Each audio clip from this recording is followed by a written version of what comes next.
to start the video recording. So, hi Chris. It's what, 8 o'clock in the UK. Yeah. You're seeing ahead of me. So, today we're actually going to talk about diabetes. Richard did say on a podcast that we were going to diabetes and carb. So, basically, today, chat has though some personal like story share. We also have stories that Heather's got Heather and Chris can share with.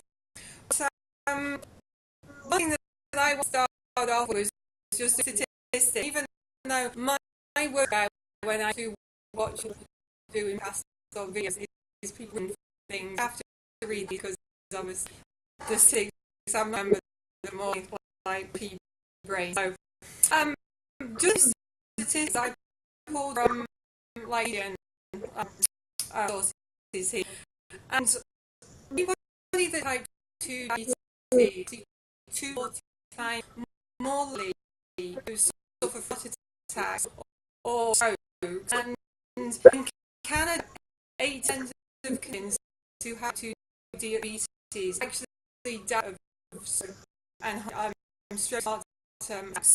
So that's actually quite big number, like 8% of diabetics Canada. So I'm quite sure regard to they or other statistics what those are. Type diabetes single lead cause of blindness, which obviously called like coma. And Chris is going to discuss in about how dad's from that. Half of the people who had diabetes 15 years or are likely to actually disease. Well, sounds of diabetics were likely from depression. And 2% of them actually saw chronic depression as well. And the other thing that I pulled up is out of 10 amputations, the result of damage caused by complications from type diabetes. So, as I say, Chris and I like to share a full story about our dad because I don't know, like, how was we was actually diagnosed? They diagnosed diabetes, isn't it? So, I know, because like when we left Mount Pleasant Farm and he stopped the business, I mean, I was probably 12 and you were 14, and he'd had it for a while, hadn't he? Yeah, I think I was about 10 or 11 at the time. Yeah. So, yeah, about 75, 76, from what I remember. Yeah, because I think we left in 79, 80, didn't we? Something like that. And when our dad was diagnosed with like what was classed sugar diabetes, what I mean, obviously glaucoma, what it's called nowadays, but the way that it was explained to me and my brother was the sugar was eating away at the retina at the back of his eyes, and Dad had to have like laser operations, and I remember him telling us that it was lifting his eyeball out of his socket and shooting a laser in the back of it, wasn't it? Yeah, I can speak to somebody online who won the pub or direct because I had job.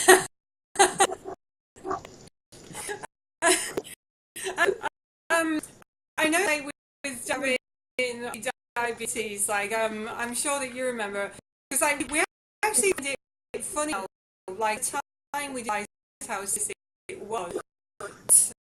I used to fake blood work, didn't he? He'd drink low-calorie bitter lemon for a week before he went for his like medical. Yeah. And I always remember that we thought it was really, really funny at the time that he actually was faking his blood work, but we found it entertaining. And one of the things that they told our dad was that he could go blind at any minute. And I don't know if you remember this, Chris, but like I don't know why, but vivid memory of driving with Dad in the car, and basically he said that he could go blind at any minute. And I remember him telling us what to do in the car if he went drive when he was went blind when he was driving. And he said, "Oh, you know, the stick out of like gear, put it into neutral, and then pull the handbrake on." And like, we didn't find it scary back then, but it really is, isn't it? Yeah, yeah. I can remember being about 12 years old, driving him down into the village a couple of times when I was at Strampshill. I think it's scary to think about it nowadays.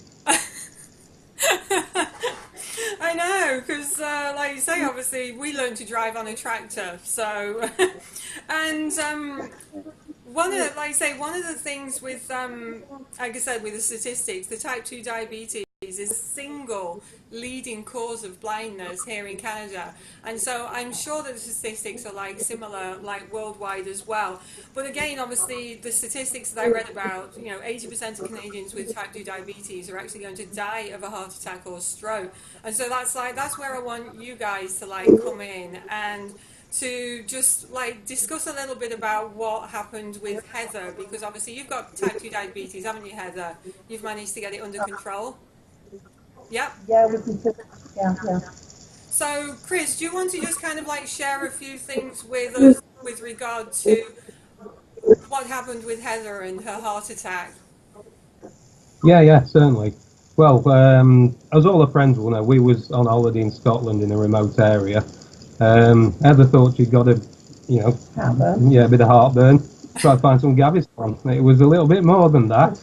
By the time we realised, we were driving down this little country lane, thinking, where is the hospital? Come around the corner, and there was one there in front of us. 4 minutes, wasn't it, before you passed out after I got you into the hospital? At the moment. Yeah, yeah. Obviously, they brought her back with a defibrillator, but I don't know, 10 minutes later, and it'd been a different story.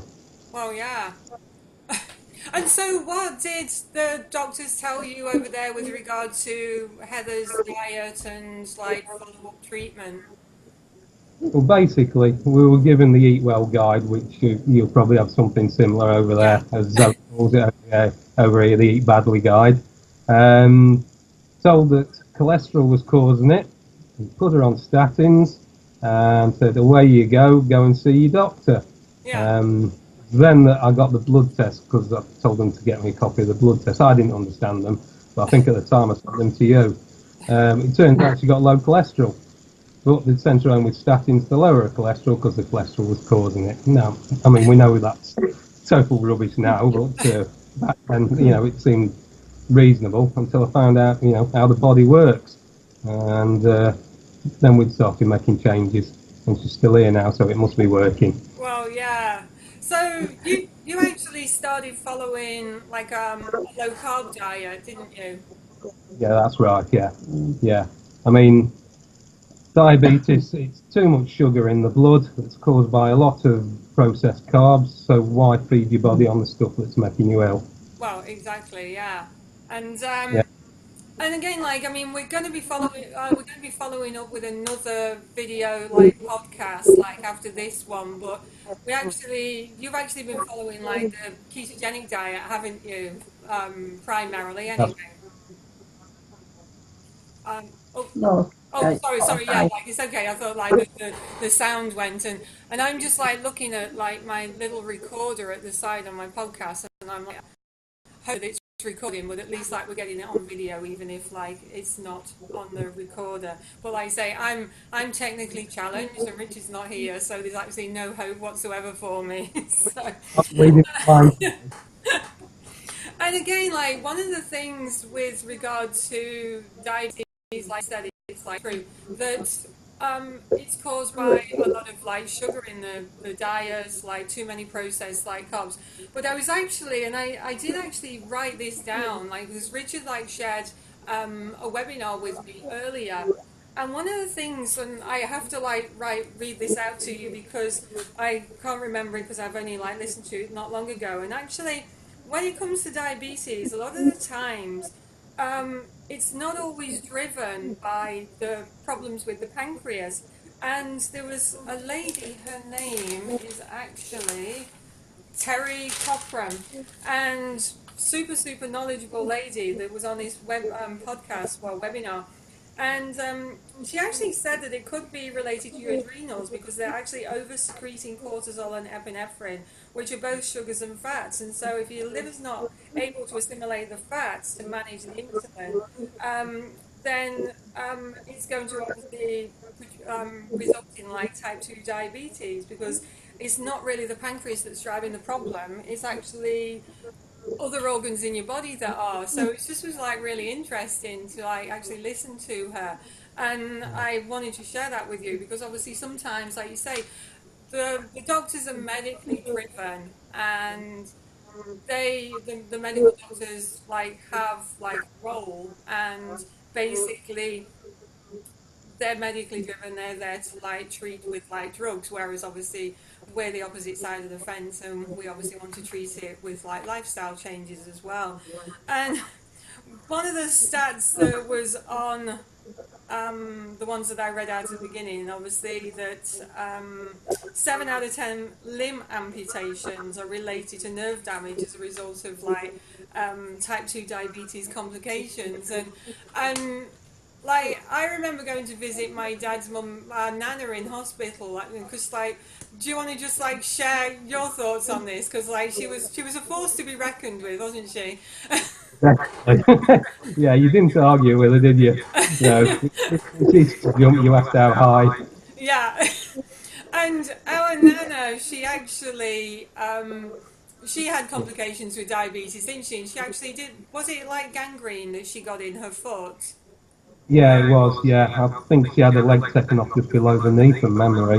I was quite Yeah. young at the time, but yeah. Yeah, we were both like really young, and I always remember that we went in to see her, and it's amazing like how like little things like you remember in your in your brain, and I remember her saying to our dad, she says like, "Oh, they weighed me this morning, and I've lost 7 pounds," and our dad said, "They've cut your bloody leg off. Of course you're gonna weigh less than what you did the day Yeah. before." But going back to obviously the lifestyle changes with regard to the type 2 diabetes. So, like, what were some of the things that you were doing before Heather's heart attack, nutrition wise, and what were some of the things specifically that you changed? And Heather, just share a little bit about, how you were feeling as well. You going first? All right. Come Well, on, I come on, mean, Heather, step up to the. we listened to some of your stuff, and we were probably about 50% there. Probably we cut down on some of the bread, but we didn't take it that seriously.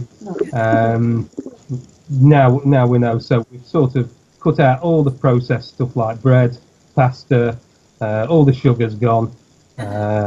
Obviously the vegetable oils because they're obviously inflammatory as well, which Yeah, which is the heart disease. yeah, Um, one thing I'll show you. I don't know if you can get this one on camera.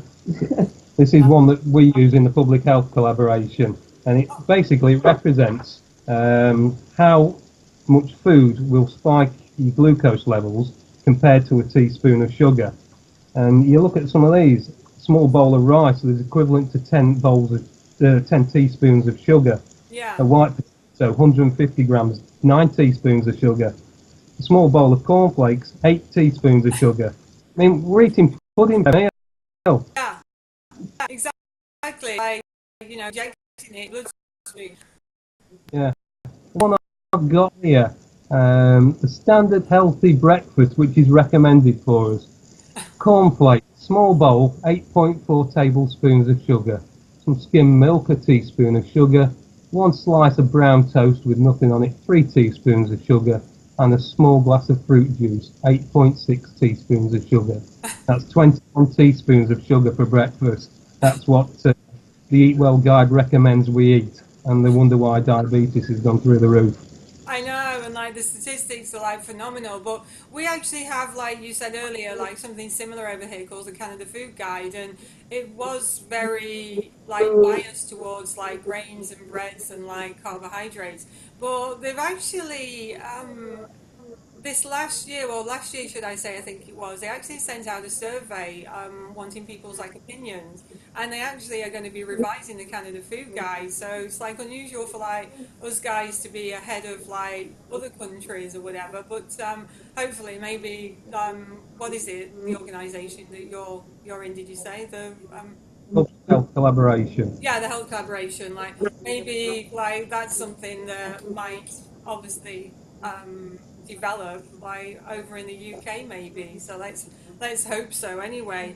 Um, and one of the things that like I was listening to again, like all this is like new because like Richard said, listen to this webinar of this Terry Cochran, and she was saying actually about obviously people who have insulin responses to certain foods, and one of the things that I found like really interesting was that she said like if you're not able to metabolize and assimilate fat efficiently, or some people actually manage better on carbohydrates than other people do. Sometimes people they don't assimilate fats like efficiently, and so things like a ketogenic diet is the worst thing for them to follow.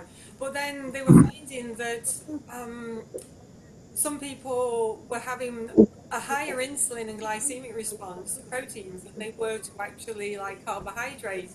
And one of the things that I found that Richard tends to not do well on like carbs, but I can manage them like more efficiently. And I know that on the last podcast that we taped, I was mentioning about the water fast that I was doing. I was doing the modified water fast, and I actually started another one yesterday, just a 2, maybe 3 day one. I could actually eat my arm like right now. I'm actually like starving. But one of the things that we're doing is checking our blood sugar as we do the water fast, and obviously one of the things that it helps is control blood sugar and insulin levels. But I've noticed that when I've done my blood sugar, even after having a higher starch like meals, mine actually doesn't raise that much. So like Heather, I mean, do you have like a blood sugar monitor at home? Do you check yours, or do you let the doctor do it? Yeah, I've got one at home. I do check it occasionally, Yeah, and it's still quite low, so that's really good. I yeah, try and check it sort of like after I've had a carb meal, or after I've had like proper food meal, yeah, and now I've got so it's not changing too much. yeah, So as long as I try and keep low on the carbs, no care. yeah, It's fine. It's blood sugar level's fine. yeah. Yeah, A1C levels are now in non-diabetic Oh, good. levels. Yeah. I know you measure them a bit differently over there. Yeah, Yours is 42, isn't it now? Yeah, HbA1c. Yeah, from your last blood test. So, yeah, I think she was up to 52 when she had a heart attack, which is well into the diabetic range. so over here, obviously, we go for annual medicals. I mean, like, does your doctor want you to go more often, Heather, or do you? I go once a year now. I think I went not so long ago, 8 months ago. And Yeah, she checked everything, and she's absolutely delighted with me. She's really happy with how I'm going on. yeah. And she says, what I'm doing right. Oh, good. Yeah. And one of the things, like I was just saying about, obviously, um, type 2 diabetes and like reducing like processed carbs and like the higher starch like food sources, and that some people have like a better glycemic response to it than what other people do. And obviously I've noticed that I can have, I mean, I don't typically like really like processed foods and carbohydrates, but you know, higher starch vegetables and like sweet potatoes, I mean, like if anybody was to take my mashed potatoes away from me, I would kill them. Like I would just like, and one of my thoughts, like with regard to obviously, like say, the ketogenic diet was working, like it works great for you, but you're not a keto Nazi, though, are you, Chris? I mean, you do relax things, and that's what I say to everybody. That like have the goddamn mashed potatoes, because like you know if you want them. I mean, we came to visit, didn't we? Like last month over Christmas to the UK. I mean, you couldn't shovel fish and chips in me often enough. Like you know, so like I mean, what?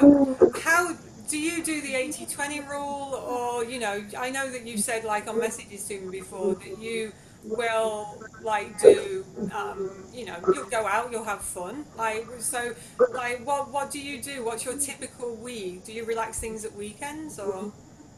Yeah, it's mainly the weekends, Monday to Friday. We'll eat 2 meals a day because we tend to do the sort of 8-hour window for Yeah. eating, which does work for us. Neither of us are ever hungry at breakfast time, are we? No. So we, No, a we lot of eat at people aren't. lunchtime.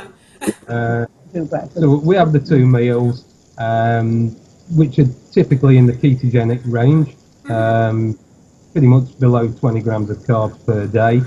But that's real food. We're not on. We go on a lot of these keto groups. You know the one that Yeah. Yeah. the sugar-free jelly saying, "Is this okay?" Like, and there's a laundry list of chemicals in it, and there's a it's less than a gram of carbs. But no, I as know. long as it's real food, I'd rather have more carbs and eat real food. Yeah. Stick to it and eat crap. But Monday to Friday, yes, we'll pretty much stick to that. Weekends we will sort of increase the starches. So We don't eat till about dinner time anyway. no, but on weekends we'll have potatoes Tea and, time. and things like that, won't we? With Sunday dinner, you've got to have roast potatoes with your Sunday Oh, of dinner. Yeah. course you have. Yeah. But weekends we typically only eat 1 meal a day, so we do a 24-hour fast over the weekends, Yeah. and that's the work.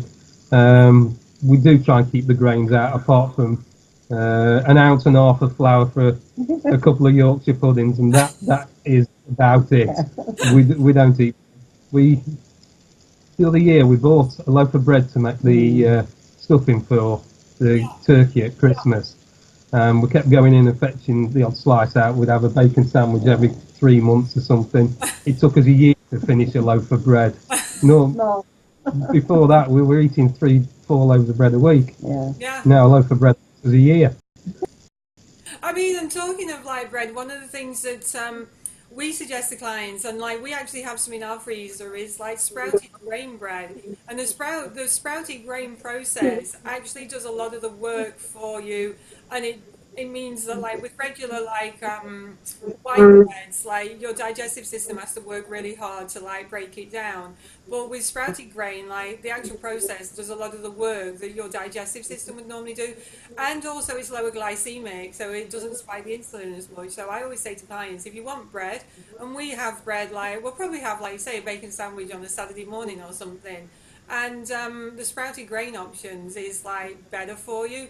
And again, like you say, it's the don't look at the processed like carbohydrates, look at the real food carbohydrates. So if it's like sweet potato, if it's like roast white potato, like like have it, because like I always find that like with a lot of clients that the more you deprive somebody, then the worse they actually are, and then they'll just like fall off the wagon, and then like they won't even like follow a program. So it's just frustrating that people think that they've really got to eliminate so much, and like from a health perspective, you relax things at weekends, and so do Richard and I. And yeah, health and weight, like blood markers, like they're good. So you can relax things. You can be a type 2 diabetic when you can still have the mashed potatoes. But it's not every single day. And I've actually tried to make Yorkshire puddings with every connotation of gluten-free flour, and it doesn't work. So I mean. Tried that as well. I mean, we'll have it probably once, like every 4 or 5 weeks or something, Yorkshire puddings. But yeah, you can't make them with anything other than regular white flour. So it is what it is. Unless you're celiac, then. And I'm going to throw you under the bus here, Heather. But you sent Richard some photos of the gym that you have at work. So have you actually been going? Yes, no? Oh, you're avoiding answering me, so. I haven't been good as often as I should do. I really Yeah. haven't. But I have been thinking about starting up again properly. It's just that there's a massive excuse for it. I've transport at the moment, so by the time I finish work, I haven't got a big window to Yeah. go there before it picks me up. Yeah. So I need to finish work a lot earlier, I think, and go down Yeah. and do it. But yeah, I need to get back into that again. And it doesn't have to be obviously like going to the gym. It can be stuff at home. And the only reason that I asked is that one of the things like when it comes to like exercise, basically, unless you're like a keto Nazi and you're fully fat adapted from a ketogenic diet, then typically for the majority of like the population, like the muscles and body needs glucose to like function. So if you're not type 2 diabetic, then you can take the glucose and get it into the muscles and actually use it for fuel. But when you're insulin resistant and when you're type 2 diabetic, that process is dysfunctional and it doesn't actually happen. But if you actually exercise as a type 2 diabetic, then all of a sudden that dysfunction disappears and you can get the glucose into the muscle cells and actually use it for fuel. So, I mean, Chris, you mentioned a few minutes ago about that keto like website that we're in, and one of the comments that I saw from one lady was that all she was interested in was the number going down on the scales, and she didn't care about her body composition, body fat, and anything else. And it's just like disappointing when people take that approach. And obviously, a lot of the people in the ketogenic Facebook group are probably type 2 diabetic. There's probably other people who are insulin resistant. And even like a small amount of exercise is actually going to get rid of that dysfunctional like process so that you can actually get the glucose into the muscle cells and actually use it for fuel. So like I say, I mean, I've seen like photos of people who are fully ketogenic and they can, oh, they're ripped and they've got 4% body fat. Oh yes, it's possible. They're probably few and far between. But like I say, exercise will help type 2 diabetics to actually utilize the glucose in the bloodstream and get it into the muscles and actually use it for fuel. So I wasn't typically trying to throw you under the bus, Heather, or anything, but I know that you'd say, because Richard said like, oh, Heather sent me some photos of her gym, why? And I went, oh yeah, I didn't tell you that. So, what I mean, like Chris, like before we like sign off, is there anything else that you want to share with regard to, like the reasons for going? Obviously, Heather's health attack, going low carb was a big driver. But I mean, as regards to like health and how you feel and anything else, is there any challenges that you find? I mean, I know that you're in. I'm sorry, I've forgotten the health foundation. What is it again? The Public health collaboration. Public health collaboration. I could like see the letters, and I'm just sorry. I public health collaboration. I have to like write that down. I could see the letters, and I couldn't think what it was. I mean, they're actually pushing a lot of medical practitioners to go low carb. Is that what their premise is? It is, isn't it? Is what our job basically is. We're to try and influence the healthcare providers Yeah, to recommend eating real food, basically, yeah, using food as medicine. I mean, you've seen Dr. Chatterjee on about his functional medicine. yeah. He's just started his first course this week on functional medicine for GPs. I So we wish can. that they were letting people in on that one, like over here, but they're not doing it online, are they? No, no, no. I think it's better in London, but he's Yeah, going to be doing it in the country. yeah, And that's the sort of thing that we're trying to get the doctors to do. We're yeah. hoping to have like monthly patient meetings in an evening, whereas the doctors can get a lot of patients, all the diabetics, the obese, say the overweight, then get them into a room. They haven't got a 10-minute window. They can spend an hour and say, this is allowed you need to make. People can take in to then get some little fat or whatever. Well, this is going to sell because our balance seeds it. So that's what we do. Yeah, and I know that I was looking at some statistics here, just Canadian statistics, and because obviously the health care over here is different, you have to have like benefits through your employer, but a lot of benefits will cover like prescription medications, but on average, the amount that the type 2 diabetic Canadian is spending every month on uncovered drugs and treatment is like $230 a month, I think it is, that they're spending on medications that are not covered by their own benefits policies. And then there's people who say like, oh, I can't afford to eat healthy. And then you're like, well, you're spending X amount on like non-covered prescription medications. And so yeah, it's just like interesting. And obviously a lot of people who've got type 2 diabetes are normally got other medical conditions as well and other problems that they're on even more drugs for. So it's just like scary. But I mean, like when we grew up, I mean, mum cooked everything from scratch, didn't she? And like we were never sick. We just ate real food, and people think real food cooking is complicated. But I mean, how difficult is it to throw a chicken and some potatoes in the oven and boil some vegetables? I mean, but like I say, some people think that's complicated. Veg was always told us, wasn't it? Meat and two veg was what people ate. Yeah, and like you say, we Oh, were never sick. You know, yeah. and like you say, just real food is the way to go. So, but yeah, like so obviously we touched on the ketogenic diet like briefly, and then obviously I'm just looking at like the time. So, um, what I want to do like is follow up with you guys. Like Richard should be here with the next live podcast that we do because he's been following quite like a strategic like ketogenic diet as well. So and again, like we relax things. My body doesn't function like optimally on a standard ketogenic diet, which I'll cover like when we like talk next and do the next podcast. And so, is there anything else that you want to like add in before we go? Or I don't think so. I think we're good there. yeah, so I think I'm yeah, hoping. You what? Sorry. we're running out of time looking at my clock. Well, yeah, like we're like a couple of minutes over, so I might say I'm not quite 100% sure whether my podcast microphone like it's because it's actually telling me that it's full now. So, but at least like we've got the video recording, so hopefully Richard will be able to do his like magic and edit a few things, and then we'll see you guys next time. So thanks guys for like being on the video. We'll talk to you. Yeah. Bye.